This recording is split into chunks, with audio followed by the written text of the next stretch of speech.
Welcome to another episode of the Trusted Advisor podcast and video series powered by the Retail Solutions Providers Association. Our goal on the pod is to accelerate the success of today's and tomorrow's leaders in the retail IT industry. I'm Jim Roddy, back with you again. Thank you so much for joining us. In this episode, we'll discuss changing opportunities for women in the retail technology channel with two members of the RSPA community. Linda Sudderth is the North American Sales Manager for Business Systems at Epson America, where she's been a team member for nearly 26 years. In her role today, Linda's responsible for Epson's retail, hospitality, and financial industries in North America. Linda's an active member of the RSPA, serving on the 75th anniversary working group. Happy birthday, RSPA. And in 2019, she was named a Women to Women Leader of the Year. Recently, she published a powerful article in RSPA Connect magazine and on the RSPA website titled A 40-Year Perspective of, quote, a Woman's Place, end of quote, in the RSPA. Linda, thanks for serving the organization and welcome to the podcast. Thank you. Happy to be here, Jim. Yeah, always a pleasure to talk with you. Our second guest is Ekta Iyer, the co-founder and CEO of RSPA reseller member Alliance Bancard Systems. Alliance is based in Dallas, Texas, and provides its merchant customers with solutions related to point of sale, mobile commerce, loyalty, security, payments, and more. Ekta is also a member of the WW committee, and she is also a part of the RSPA marketing committee. Ekta, thanks so much for joining us today. Thank you for having me, Jim. Fabulous. So we're going to refer to Linda's article that I mentioned previously, again, a 40-year perspective of a woman's place in the RSPA. So we're going to refer to that throughout our conversation. But before we do that, I'm hoping each of you can give us, I would say, a 20-year-ish perspective of your individual careers. Can you share your path from before you entered this industry to where you are today? Ekta, if you can go first, and then Linda. Sure. It's amazing to be able to say 20 years. Admittedly. And I think my 20 years starts at a very young age, and my first job and my first opportunities were in college. And I think that it's important to highlight, and it's going to come up frequently, the mentors and the advocates, those people who believe in you before you even believe in yourself. And I think it started at a very early age for me, especially with my first job as in corporate finance for Texas Instruments. I was actually recruited by the controller of TI, William Mac McCarthy. He was my first boss and just an amazing mentor. He's the one who, when we talk about men who advocate for women and for young women and for minority women, just an amazing mentor, an amazing just advisor in career development, but also just life decisions. In relation to that, position that I had. I was with TI for 3 years during my college years. And what is that? I'm sorry. What you said, a PI? TI, Texas Instruments. Oh, TI. Okay, I thought you were like private investigator. I'm like, oh my goodness. So okay, so Texas Instruments, got it. Corporate finance for Texas Instruments. He was the controller, and I had a very specialized role in my second year in procurement under Angie Chen Button, who is actually a Republican candidate. She's here. She's a district candidate here, but she headed the Minority Women Initiative at Texas Instruments in the procurement department. When we talk about a powerful Asian woman, someone that's like, that's who I want to be moment, that was my moment. She taught me the power of networking. She taught me how to negotiate, how to advocate for women, but also just advocate for myself. That's as a teenager. And when you start there, you can only have higher expectations of yourself. From there, my career goes on to Transamerica, where I was in the IT department and re-engineering projects where we're bringing old technology and revamping it, re-engineering it to new tech. And from that position, I had taken a little sabbatical. I had family, and I had taken some time off, spent more time with my parents, and my dad was in payments. And that's how I got introduced to payments and the payments industry. I just started helping him with a few things. Let me automate some of these processes for you. Let me look up and do the tech part of this. I can jump on this configuration. I know what's going on. And when I wanted to go back to my career in IT, he said, nope, you're staying in payments. And that's what we did. We founded Alliance Bancard Systems, and that's been my journey. Beautiful. Wonderful. Thank you for sharing that. Linda, talk about your journey. Sure. Well, you had said the last 20 years, and that's pretty simple because I've been with Epson for almost 26 years. So So that obviously that entire time I've been in the retail point of sale division selling receipt printers and managing teams selling receipt printers. Prior to that, so my college, I got a degree at Sam Houston State University, a programming degree, computer science degree. But before I graduated the last year, I had decided at that point that programming probably was not going to be my forte, and that was not what I was going to do for the rest of my life, because like the two Texas gals you got on the phone, we both like to talk a lot. So a good friend of mine said, you need to go into sales. So I was like, okay. So my first job right out of college, I went to work for a company called CompuShop, which became Business Bell Atlantic Business Systems, and then it morphed into up in Dallas. Anyway, we sold PCs. This was at the cusp of PCs, when PCs were when everybody was getting them in their homes and they were terribly expensive. So I worked for CompuShop for several years, and then I went to work for CompuAd. CompuAd came up with the first PC-based point of sale for Sears. And in my tenure at CompuAd, I managed the Sears account for a few years. So that's where I got my first entree really into point of sale. Always technology oriented from the get-go. And then I went from CompuAd, basically Siemens, acquired CompuAd at one point. I worked there for another couple of years. And then I went to, Epson came to me, one of the consultants, and suggested that I come to work for Epson. So I've been here for nearly 26 years. And my tenure, when I first started, I managed VARs, I think a 6-state territory. And then over time, it was a 6-state territory, and then I got, a quarter of the U.S., and it was a third of the U.S., and it was a half of the U.S. And then my counterpart, I manage the channel, and I have a counterpart that manages the end user demand creation team. So now we both have the entire North America. I have channel, and Tim Latta, my counterpart, he manages the end user domain creation. So, in a nut, that's been my world. It's always been technology and point of sale for the last nearly 30 years. Yeah. Fabulous. And both takeaways for our audience there, there's the mentoring part of it that Ekta, you talked about how important that is. And then also the riding the wave in terms of, create something where you get into a market that's really emerging, and there's going to be growth opportunities for you to do that. So, all right. So thank you for those backgrounds. Linda, we talked about your article, and so I have excerpts of it printed here. And so it starts by saying, quote, being in sales and sales leadership roles, it was the norm to be the only female in the boardroom speaking to a room full of men. I guess, can you share with us what that was like, back then, and how it's different today from your perspective? Sure. So, way back then, as I just said, I've been doing this, in this industry probably close to 30 years.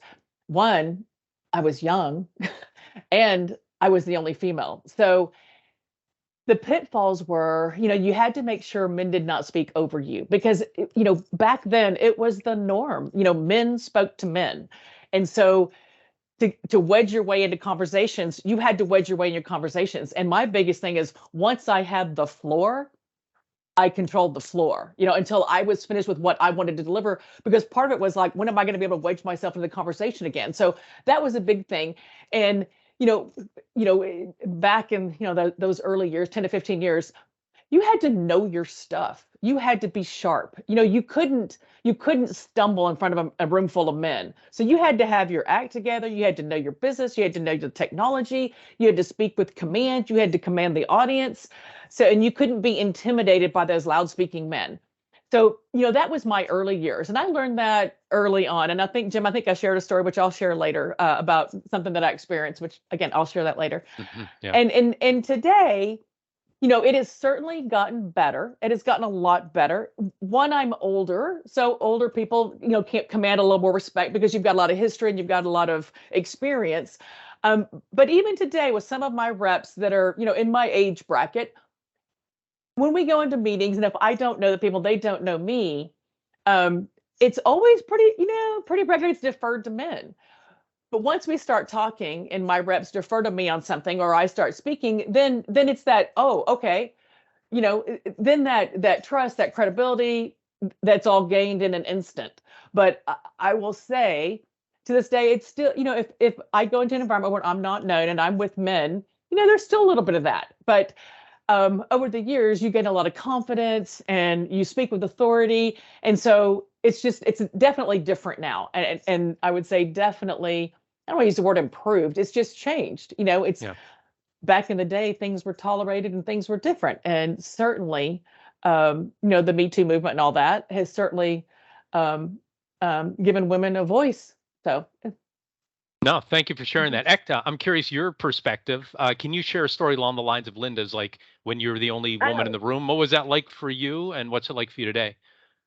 oh, I can tell you from when I started, and I was quite young. So it was a thank you, little girl, literally, thank you, little girl moment Really? for a lot. Yes, a lot of, I was a very young um, female minority in a room full of very seasoned, experienced, elderly men who have been in the industry, who know each other really well. And yes, I've actually had little girl. Somebody has actually called me little girl before. Ooh, And we are a family owned company, so they just deferred to my father before they came to me, and he deferred them to me, which was again gave me that authority in that conversation. It gave me a little recognition. It gave me his respect so that he was commanding respect from the other person. I love my father for being able to say, I'm not the one. You need to talk to her. And that definitely was a significant, I think, contribution to not only my own confidence and my own ability to have authority in these conversations and to believe, I can run the show. But even today, if we talk about this last month, I have an ongoing work project, the only female among a group of maybe 10 men. It is a very interesting dynamic. It happens even today, but the perspective is different. What Linda brought up a few good points. We are talkers. I think the ability to speak, the skill of talking to other people, of yep. connecting, capturing that audience, commanding the floor. I love that phrase, commanding the floor, because we command the floor because we are smart. We do know our work. We do know we are, experts in our domain. We have that expertise, the knowledge, and the skill sets to transfer that over and to be acknowledged as not this, but this, and what's actually being spoken, so we can conduct some business. And I do think that it's important in a environment like this. You have to find your supporters. There are always individuals where we have a cadence in conversation. We have a cadence in thought.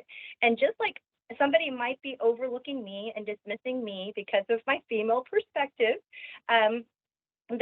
this happens. And unfortunately, I think I also have to do it. I have to dismiss their behavior and their dismissal of me, and pick my advocates and my supporters, the ones where we're like, we have conversation happening and you can just follow when you're ready to follow. Because I do think the difference is you're talking to two leaders. And so as women who are also leaders, we lead in a conversation. We very seldom, I don't think I find myself as, somebody who's overlooked in a conversation, because I do assert my authority. And I think that is something that you can do with warmth. You can do with kindness. You can do in the female way. I love talking, and I just find the person that I connect to, and we start there, and then we build that group of advocacy and supporters within that working environment. And This Jim, is great. Yeah, go ahead, Linda. yeah, I was just gonna add, kind of what we have both said is, when we go to a meeting and it's all men, the respect for the men, it's a given, right? Yes, We have to speak, be absolutely. heard. We have to earn it. We have to earn it. We quickly earn it. But when you walk in and you're sitting down and it's a group of men, the men automatically have that respect. We have to speak, be heard, be credible, and then we quickly earn the respect. So I think maybe that's as I was listening to both of us, Yep. that kind of occurred to me. Anyway, Yeah, no, well said. And that's what I was going to say. Like some of the takeaways from that was wedge your way in, know your stuff, speak up, because you have to earn it. And I will say this, I would assume that most of the listeners to this podcast are men, because most of the, people working in the retail IT channel are men. And if guys are thinking this isn't real. So my daughter goes to an all girls school. I'd say 85% of the administrators and teachers are women. And so when I'll go to the meetings, a lot of it's girls, it's female administrators, it's mostly mothers in the room. Like we just had a curriculum meeting the other night, and I was like, oh, I'm the only dude in here. right?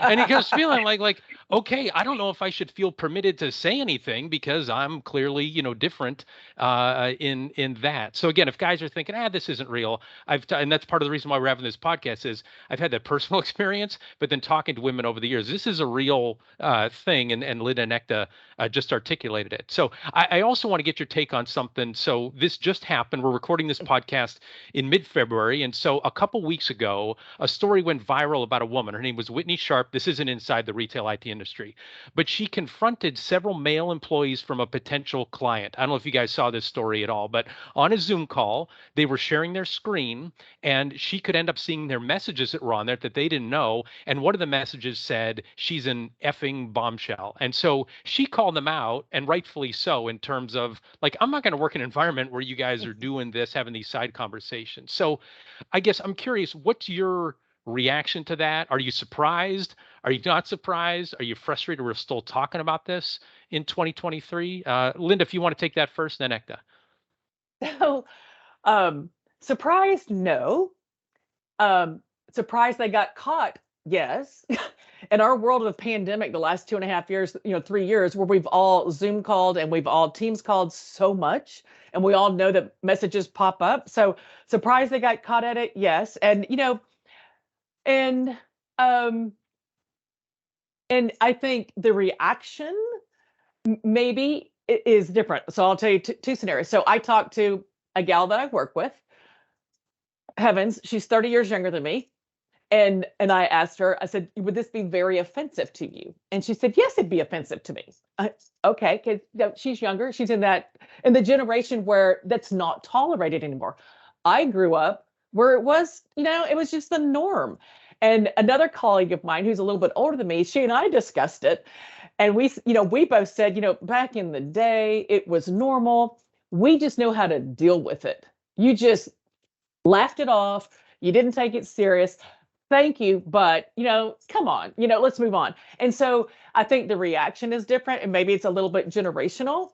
And so so surprised, absolutely not, because those conversations still go on. And I will say that sometimes women might have conversations too.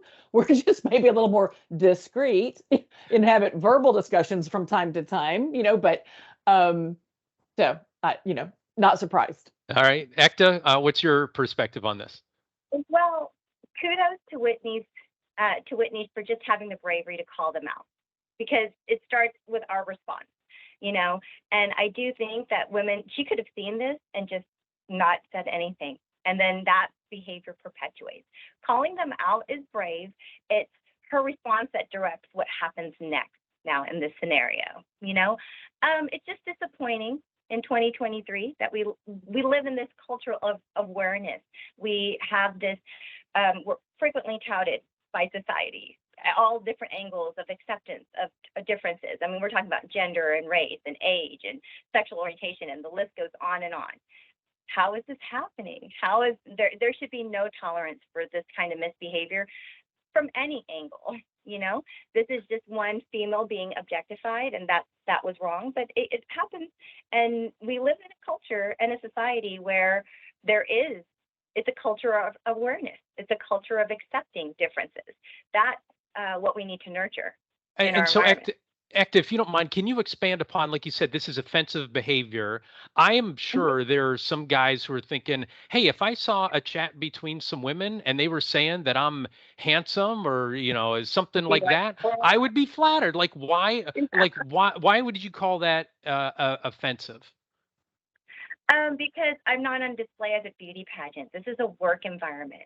My work contribution is what should be relevant in this discussion, because it's the context of the interaction. That's why.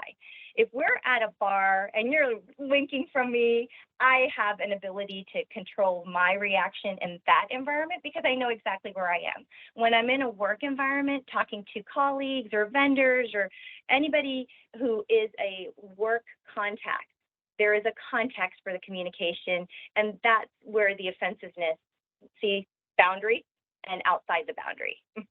So Got it. outside the boundary of work environment and work-related discussions that would be appropriate for the topic that we're discussing too, everything else can be considered out of scope.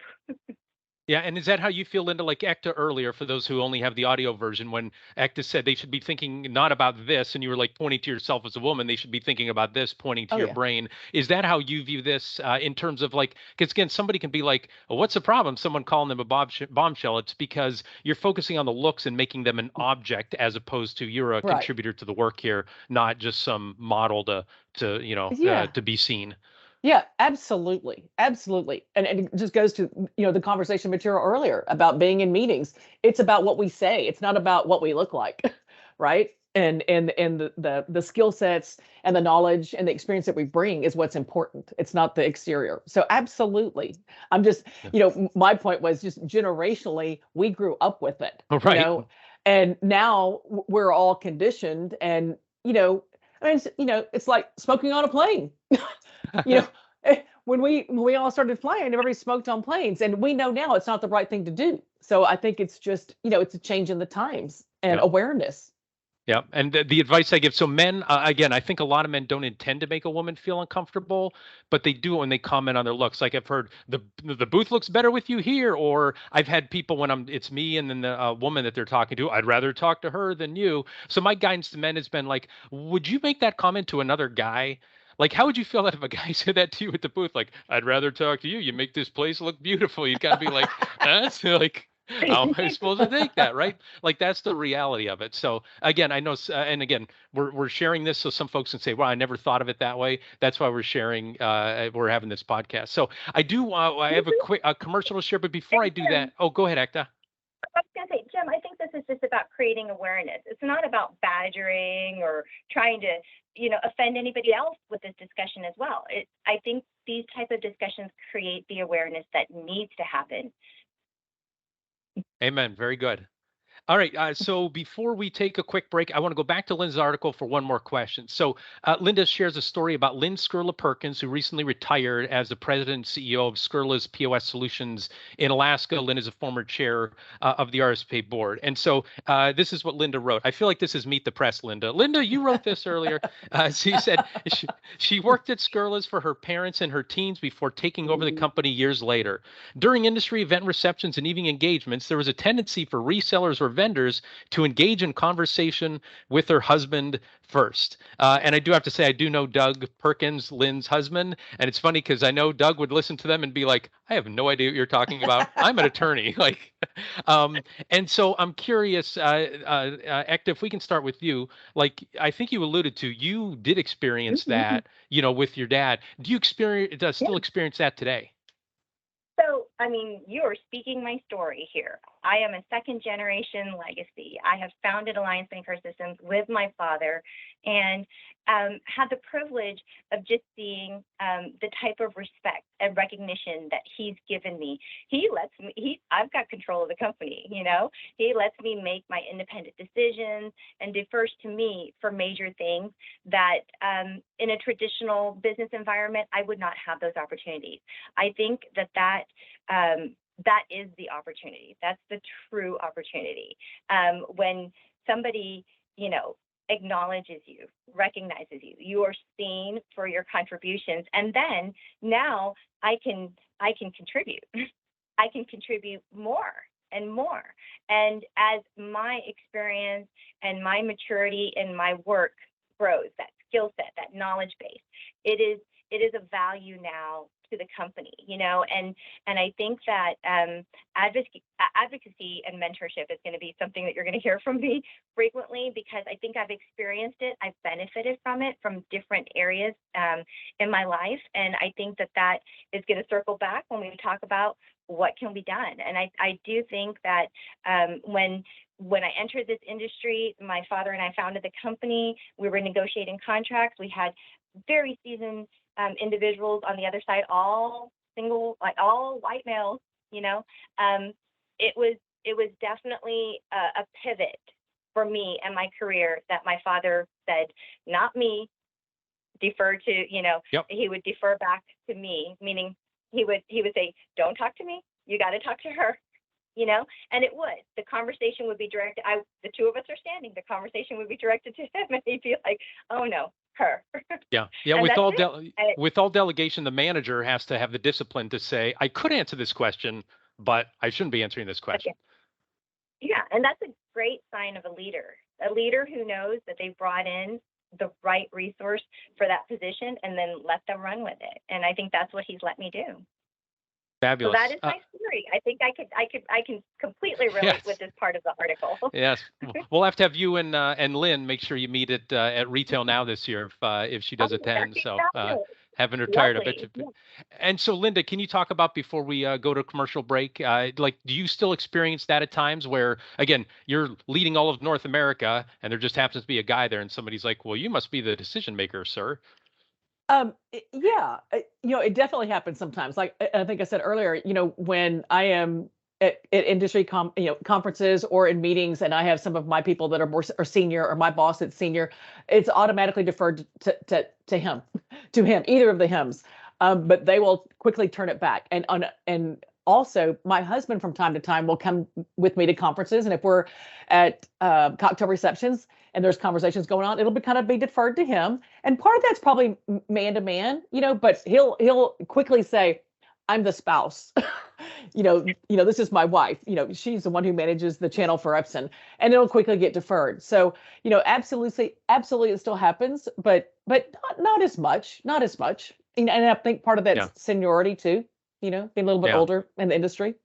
So we also, I think, do have to recognize the societal, like what we've been programmed, because I can say I can remember, boy, this is going back 25 plus years, but I had somebody I worked with, a woman, and she talked about going to see her doctor, and I would say, what did he say? And she would say, she, and I'd be like, oh, yeah, like, because it was burned in my brain. Probably every cartoon I had seen up until then that had a doctor, it was a guy, right? Is what it was. So I guess we just have to recognize that and get ourselves and kind of change our perspective in terms of understanding that. Exactly. And I think that's part of it. Just a learned behavior.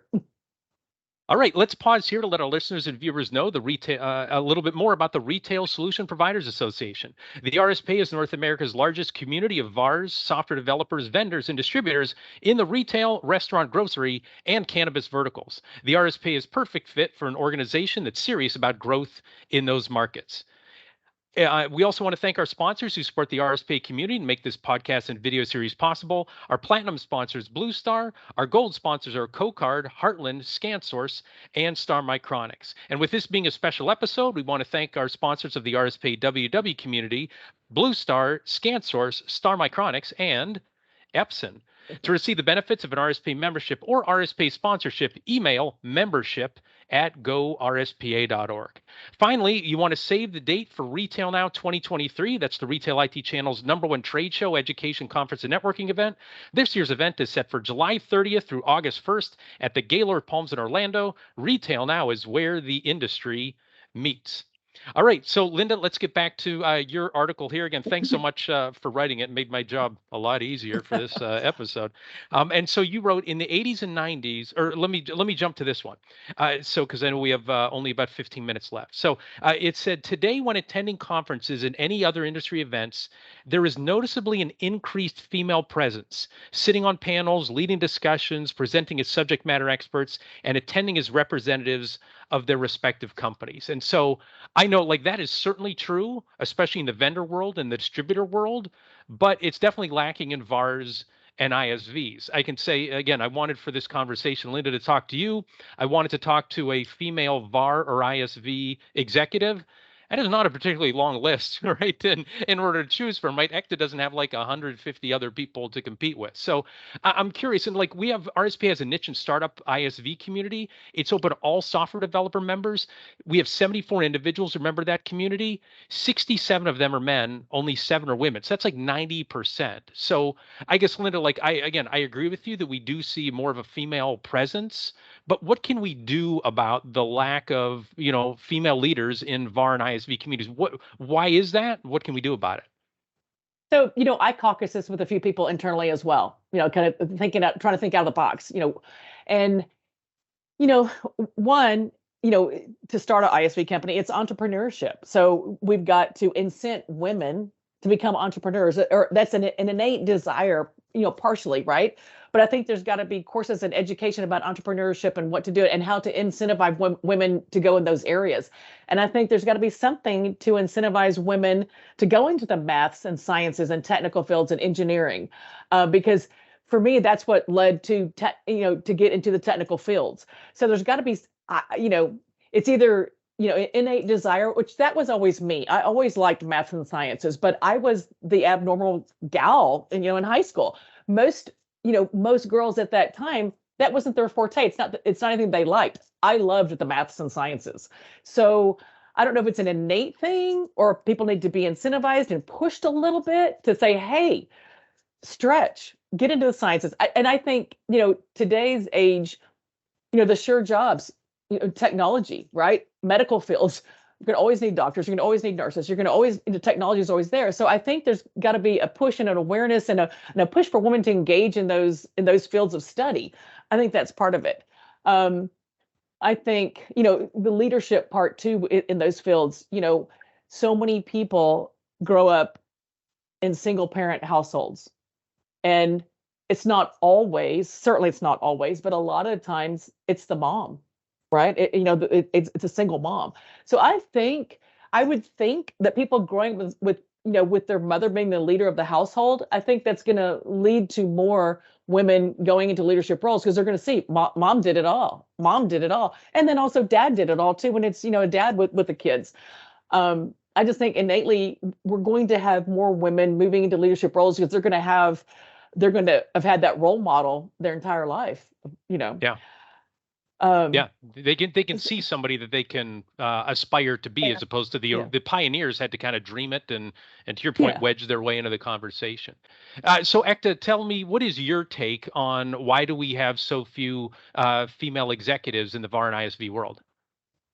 So I don't have an exact answer, but I have a thought.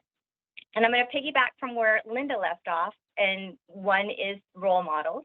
I do think when women are ahead of us, it's easy to follow. It's sometimes harder to be the trailblazer and to, be the one that actually creates that opportunity for women behind us. I do also think that some of these positions are very specialized roles and functions.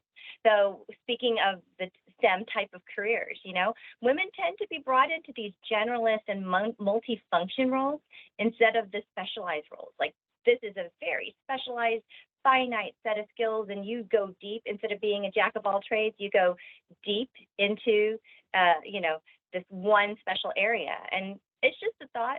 And I think Linda shared it where she was talking about, I've also tended to be the nerdy girl. I don't mind being the nerdy, brainy one. And I can dive deep into a conversation and not feel bad. And when I get to the point where I don't understand it, I'm also comfortable saying, no, don't get it. And I think that's what creates understanding in these special areas where I want to grow, where I want to know more, and I want to learn and be better. Fabulous. No, thank you for that. Again, I guess what we're seeing is if we compare the VAR and ISV community where it is today with 10 years ago, it's better. And maybe that's what we just need to do, is keep making incremental improvement. It'd be great if, half the population is women, that suddenly half the population, right, are going to be, leaders in our field, but maybe it's just a few steps at a time. I know in the cannabis industry, it's a way higher percent of female executives because you didn't have to turn over the whole, patriarchal system is essentially what it was. They're able to start from more of a modern day standpoint. So interesting. All right. So we have about 10 minutes left. I want to talk about opportunities today. So Linda, what are the biggest opportunities that you see for women in our industry today in the retail IT channel? For me, it's very simple. It's whatever they want to do.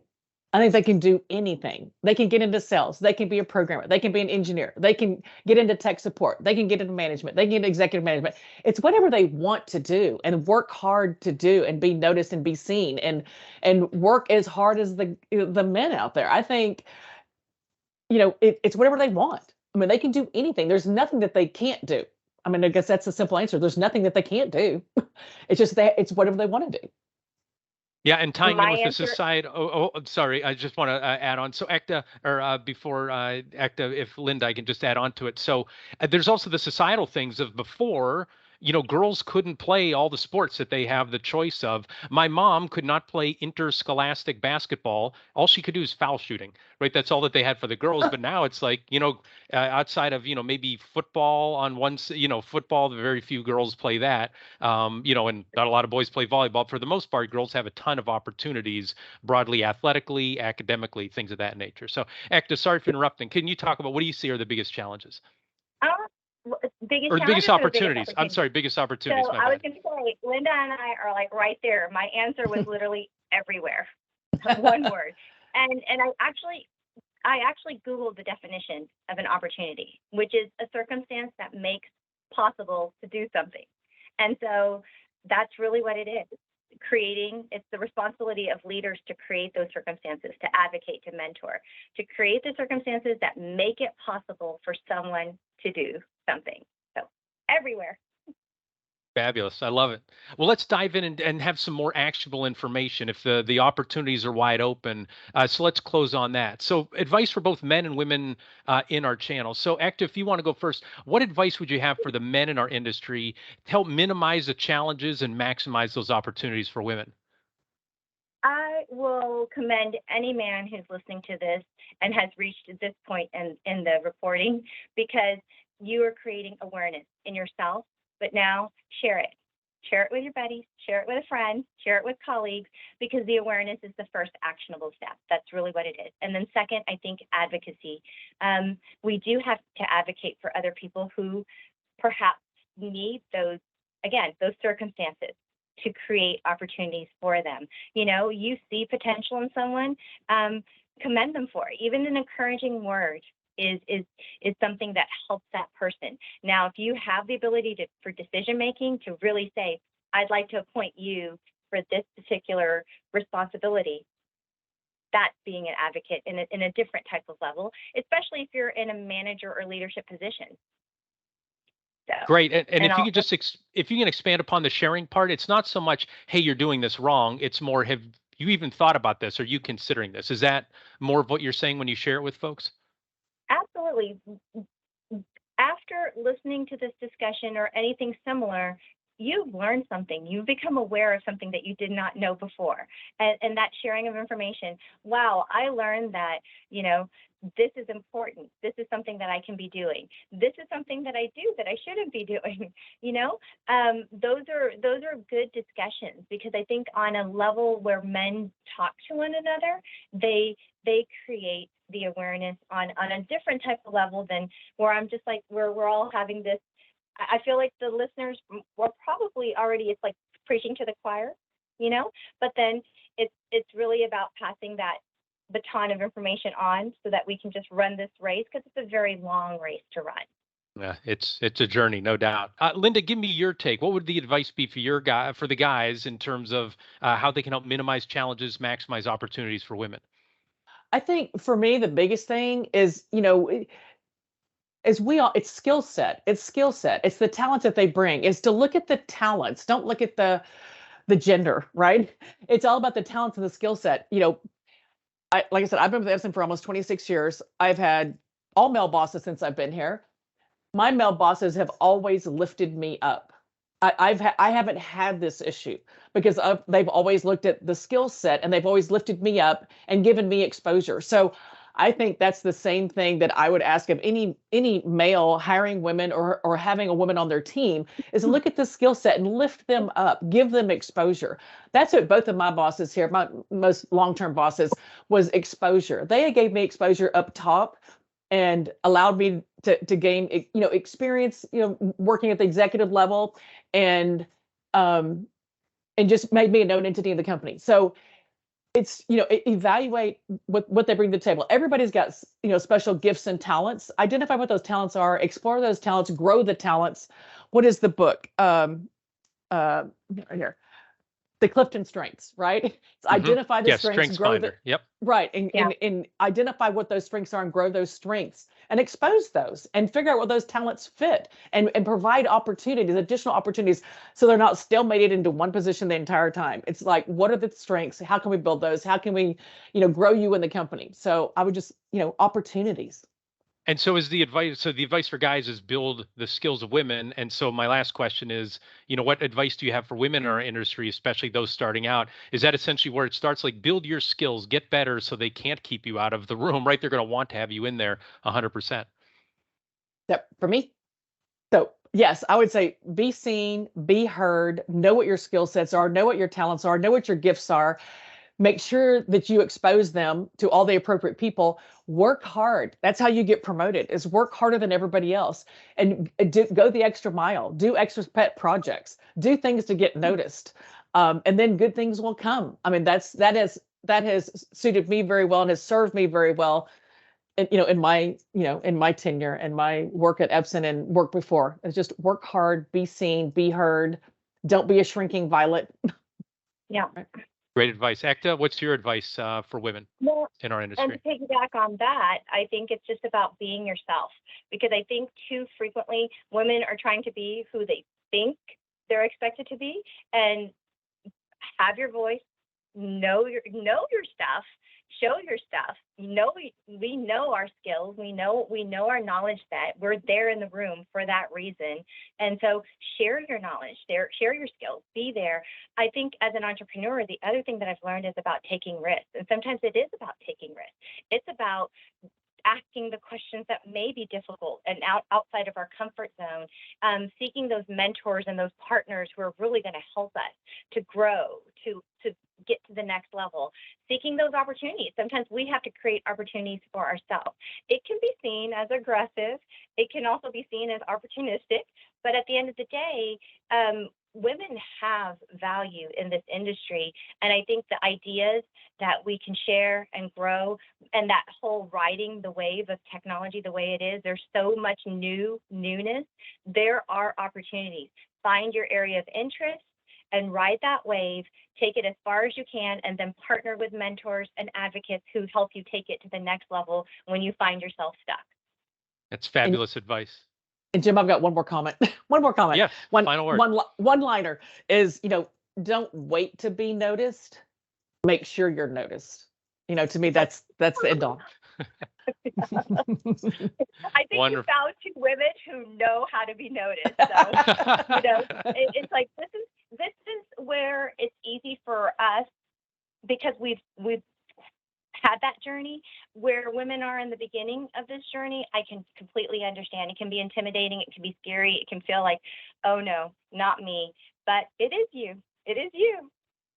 Wonderful. That's great advice. So glad you guys are part of the RSPA community, and so glad that we had a chance to talk today. So, well, that does it for this episode of The Trusted Advisor. We hope you enjoyed this special discussion. If you did, be sure to subscribe to the RSPA YouTube channel and the Trusted Advisor podcast so you never miss an episode. We'd also appreciate it if you'd rate us wherever you find your favorite podcasts. My personal philosophy is the more stars, the better, especially when you're in Dallas, like Ekta.